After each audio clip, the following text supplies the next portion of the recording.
आज सगळ्यांनी मोठ्या संख्येने इथं जमलात. दादांनी सांगितलंय आभार मानायचे नाही, कारण आपला अधिकार घ्यायचा आहे, आपल्याला आपला हक्क मिळवायचा आहे.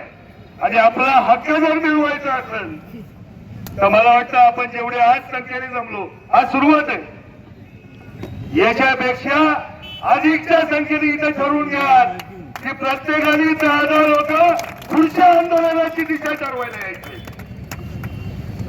आज आपण रस्त्यावर बसलोय, पण अधिकारी आणि मंत्री यांना निश्चित सांगतो की तुम्हाला इथून पुढे रस्त्यावर फिरू देणार नाही, हे नक्की तुम्हाला सांगतो.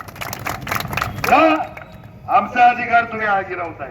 10-10, 20-20 वर्ष आमच्या तोंडाला पानं पुसता, 10-10, 20-20 वर्ष आम्हाला फसवता, 10-10, 20-20 वर्ष तुम्ही आम्हाला गुंडवायचं काम करता.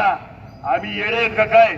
शिवजन्मभूमी आहे, शिवजन्मभूमीतून जो एल्गार झालाय त्याचा शेवट झाल्याशिवाय राहिला नाही.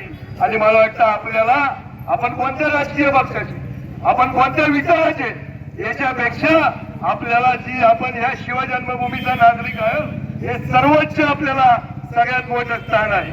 आणि म्हणून माझी विनंती तुम्हाला सगळ्यांना आहे की आजचं आंदोलन घेऊन फक्त इथून उठून जाऊ नका.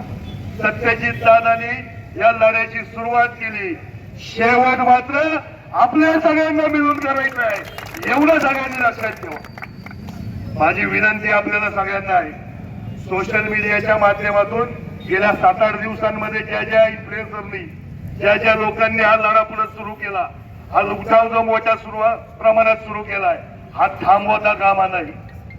आज एक मार्ग झालाय, आपल्याला इथून पुढं सातत्याने सतत संघर्ष करून हा लढा जिवंत ठेवावा लागेल. आणि माझी विनंती आज मोठ्या संख्येने बघा, जेन शेड बसू नये तर जेन ये बसेल, म्हणजे ज्येष्ठांपासून तरुणांपर्यंत आणि लहान मुलांपासून महिलांपर्यंत सगळे. दिल्लीचं आंदोलन जेन शेडचं होतं, आपलं आंदोलन सगळं येत आला, त्याच्यामुळं यश मिळायला अडचण येणार नाही. फक्त आपण सगळ्यांनी संघटित होऊन काम केलं म्हणजे इथून पुढे टेक्निकल समितीला माणसं जातील, आपल्याकडे हुशार माणसं पण, कारण त्यांच्या पुढे आपल्याला मानावंच लागेल. पण माझी विनंती ही आहे, रस्त्यावर उतरून जे आंदोलन होतं त्याची जर ही शेवटपर्यंत राहते.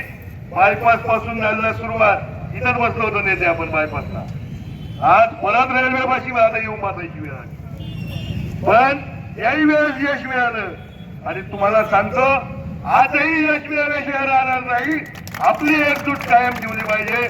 मनापासूनच्या सगळ्यांचे आभार व्यक्त करत असताना मी 4च विषय यांनी सांगितले मला की अनेक खरतर त्या दिवशी अभ्यासपूर्ण भाषण केलं होतं की तुम्ही सेमी हाय स्पीड करा, बोगदा करा, तुम्ही डिझेल इंजिन लावा.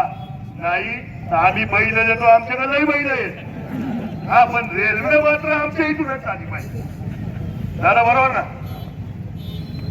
माणसं येतो वाटलं, माणसंही नाही.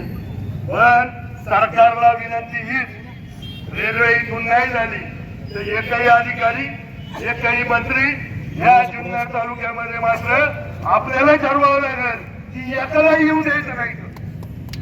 काही गरज आहे आपली, ही तुमच्या माझ्यापेक्षा आपल्या पुढच्या पिढीची गरज आहे. अधिकचा वेळ घेणार नाही. मनापासूनच आपल्या सगळ्यांचं, आपल्या हक्कासाठी आपण एकत्र झाले, त्यासाठी तुमचा आभार आहे.